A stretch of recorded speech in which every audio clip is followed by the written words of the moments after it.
What would you do if the person you loved most was hiding a truth that could change everything?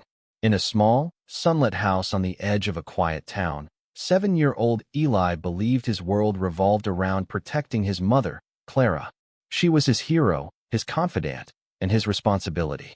Confined to a wheelchair since a car accident 3 years prior, Clara relied on Eli for small tasks, fetching her water, adjusting her blanket, or grabbing her book from the shelf. Eli never complained.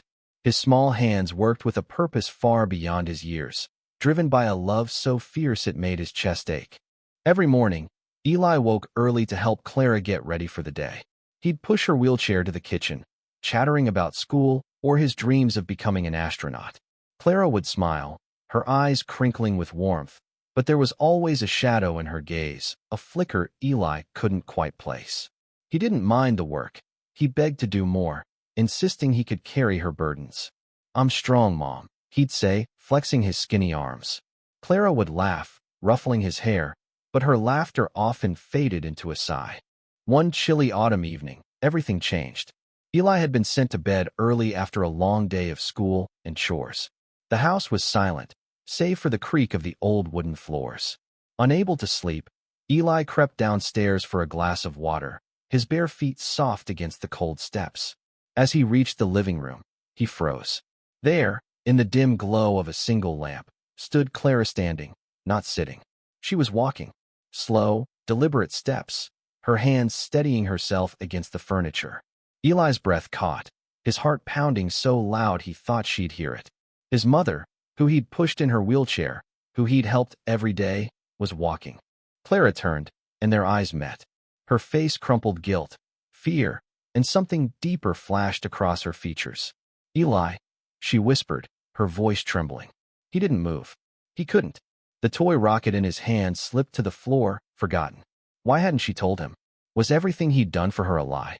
The question swirled, but his voice wouldn't come. Clara sank onto the couch, not her wheelchair, and beckoned him closer. "I need to explain," she said softly. She told him the truth, her words heavy with emotion.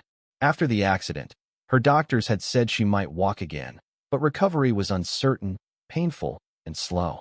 For years, she'd been too afraid to try, terrified of failing, of falling in front of Eli. But 6 months ago, she'd started physical therapy in secret, late at night when Eli was asleep. She wanted to surprise him, to stand tall as the mother she used to be.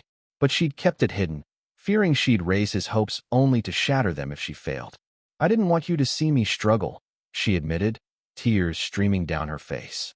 "You already carry so much." Eli's shock gave way to a storm of emotions. He felt betrayed, yet his love for her burned brighter than his hurt.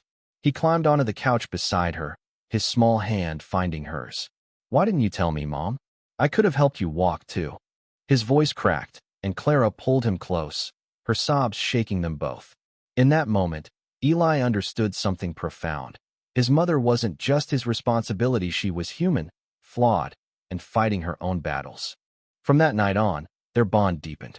Clara let Eli into her recovery, letting him cheer her on as she took halting steps.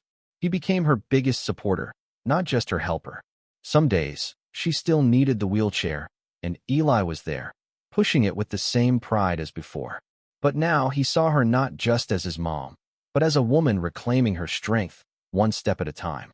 Their story spread through the town, a testament to love and resilience. Eli learned that helping someone doesn't mean carrying their weight. Allenite means standing beside them, even when the truth is hard to bear. And Clara learned that her son's heart was bigger than any challenge they faced. Together, they proved that even in the face of secrets and struggles, love could light the way forward.